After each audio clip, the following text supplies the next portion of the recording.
such a beautiful job today at the Mass. Thank you. Thank you so much. He mentioned today that today was the feast day of a great man named St. John Paul. And he'll go down in history as one of the greatest people in our lifetime. So he beatified 1,384 people, visited 145 countries, and was the second or third longest sitting pope. So Nicole, Scott, you got married on a very special day.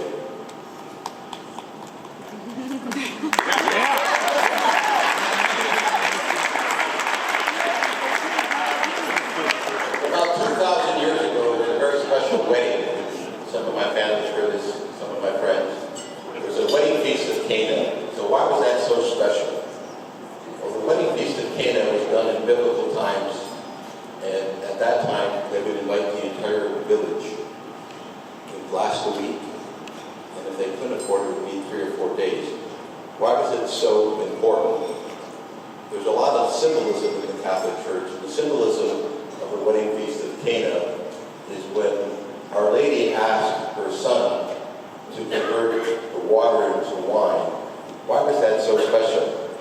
Today, Father Joe Previtt mentioned that all throughout Scripture, there's something mentioned about, I am the groom, the church is my bride.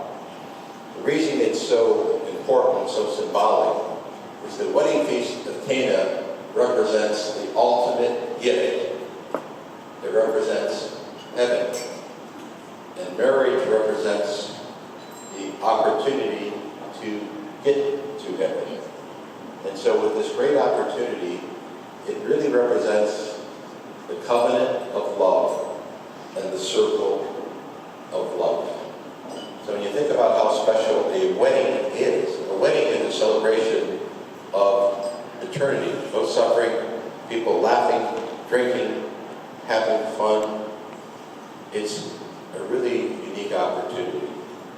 So on your special wedding day, I'd like to take this opportunity to say we love you, and we want to wish you the most in health and happiness and success. And remember, Nicole, since you're half infidelity and half McJurgison, that it's about faith first, then family, and then your friends, and then some fun, a little flexibility, a little forgiveness, push, a little food. That's all part of it. So we wish you many, many years of health and happiness. May God bless you today and many years to come. As a father, when my little girl was born, and I saw her, it made my world. And you always dream that she's going to marry a man that you can be proud of. And I can truly say, Scott, I'm very proud of you. And I know the love you have for my daughter is special. And the love that she has for you is very special. So I couldn't be any happier that you two found each other. It makes me filled with happiness, as Papa would say. So I would like everyone to raise their glasses, please. I'd like to toast Nicole, Scott. May your marriage be filled with joy and happiness, love and laughter. Salute. Hi everyone. For those of you who don't know me, my name is Danielle, and I'm Nicole's younger sister.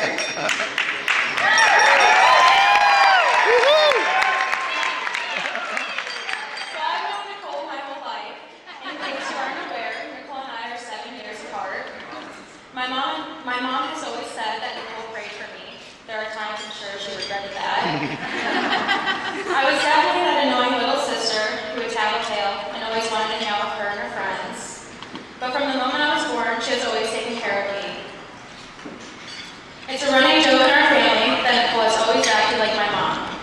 From changing my diapers to driving me everywhere, to telling me what I can and can't do. So I would say I was lucky enough to grow up with two moms, or you would think. One of my favorite memories when we were younger is when we had chores to do every week. Nicole would purposely do a bad job at her chores, so my parents would stop asking her to do them. They would only ask me. So yes.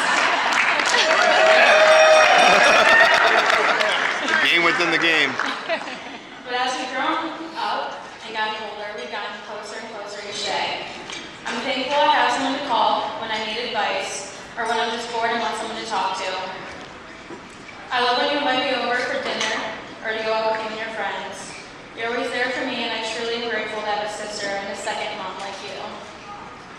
Now, the first time I met Scott, I was 20 years old, and Nicole and I were out at the Luke Combs concert with my cousins. That night, thanks to Nicole, I got my fake ID taken. I was pretty upset about that, but when we met up with Scott later, he bought me a drink, and that's when I knew we'd get along just fine. Scott easily became part of our lives. I used to tell my parents all the time how I've always wanted a brother, and I couldn't imagine my sister with anyone else. Scott, coming into Nicole's life, has brought her so much light and joy. They lift each other up, and that's a sign of a good match. Scott, I'm proud to welcome you into the family. Nicole and Scott, today begins a new chapter of your lives. Let's raise our glasses and cheers to the couple that brings joy and laughter into all of our lives. Thank you for letting us be a part of your special day. Cheers. Webster's dictionary defines wedding as the fusing of two metals with a hot torch. Or you know something? I think you guys are two metals. Gold medals. Good evening, everyone. My name is Kevin Bride, Scott Westman. First off, I really thank everyone on behalf of the bride and groom for attending tonight. I also want to shout out my parents, Basallas and Juscisin. It's been a beautiful wedding. When I first started writing a speech, I thought this was going to be easy. When I started scrolling through my phone, 10,000 pictures and videos for the memories weren't going to do it. The first picture I saw, Scott was drinking at the Cleveland Earth from the tribe, called the Guardians. If that doesn't sum up Scott, I don't know what would. Our friendship began as competitors, turned into teammates, and has evolved into dire Cleveland fans. We watch any sporting event together we can, whether it's at my apartment, some bar or restaurant, or even just scouting tickets from now for anything. I think it'd be a better sport if we were like the Bass Brothers looking at our professional dreams, but it's really just us pounding beers, clicking TV, firing off hot takes, and we're better than the pros. I don't know how Scott managed to watch all these sporting events, let alone have time to create a Hinge account. The love of his life, Nicole. Now, Nicole, I know you can attest to his busy schedule. I've got pictures of his phone non-stop responding to one of the several group chats. He's on his phone doing his DraftKings lineups. You may find him polishing his bowling ball like Roy Munson, for his Friday morning. Maybe Scott's cleaning his gloves for his Saturday golf week. We're after, we may send him a big bang of flats, dancing with cool pianos, drinking the night away. Scott may have a busy schedule, but he's able to do so because of his impeccable organizational skills. That's the reason he's our fantasy football commissioner. When it comes to routines, Scott gets up at the crack of dawn and will pace around the room when you feel like you're late to anything. Scott gets up, He takes that if you're not 5 minutes early, you're late, like it's a death sentence. For example, 8 a.m. this morning, he texted us all, saying he was pacing, staring in the mirror like a psycho, because he was ready to go. While he's pacing, waiting for Nicole to get ready for their 11th wedding of this year, he's probably busy updating his Excel spreadsheets. Not many people know this, but Scott has a running list of weddings and how much he's gifted. So if you still have your card on you, make sure that thing is stuffed. With his impeccable organizational skills, he's got great attention to detail. So much so, that every Lenten season he takes tests fast food sandwiches, and he ranks them accordingly. He's a tough judge who will dock sandwiches for toppings and appearance, but gives bonus points for his best bang for your buck. Again, if that doesn't sound like Scott, I don't know what will. He's got a nice little following,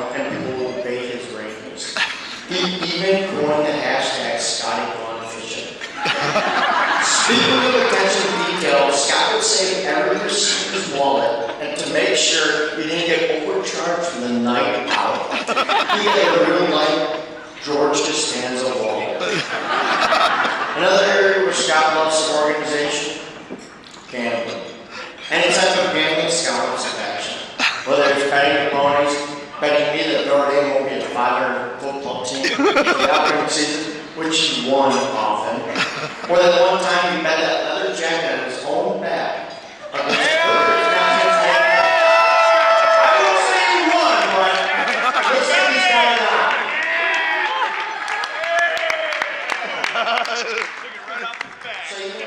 So you may wonder how Nicole fits in. Well, I think of compromise, commitment, and some gambling, which are some characteristics that marriage requires. Nicole's done a lot of compromise in this relationship. She's attending sporting events, watching stream like savages, and she lets him attend all his weekend shenanigans. And the one of the first times I met you, you said you hated dancing, and I asked God, well, what are you going to do with it? We went to the hangover dance, and you said, I hate dancing. And I said, do you understand what Scott is going to do with it? Next thing you know, Scott was dragging her around the room, making sure she danced, and ever since then she danced. Nicole shows to me that Scott is shooting his best friend in golf, and she'll be out celebrating with him all the way to Big Bang. And Scott shoots his worst one. Call for his life. Well, he'll be right back at Big Bang, buying bottle service, drinking the night away. Remember how Scott's had that bowling league? Well, Scott and Nicole, their bowling ball and shoes, so they could join the fun together. And Nicole, you could tolerate Scott's laugh, you could commit to it. And lastly, Nicole is some gambling. So Nicole had 2 first dates lined up on the same night. She decided to ditch the other guy and join up with Scott at party. That day was going to do an ad. Scott was probably at his 8th Tito's and soda. He watched Nicole leave in the room. Scott said a random person came up to him and said, don't let that one go. Now if you're a broken down thing sports fan like me, you're thinking of the homeless man that told Jimmy Haslam to drag Johnny Denzel. I know for a Scott won't be having buyer's remorse with you. Nicole took the biggest gambler of her life. And Scott cashed that ticket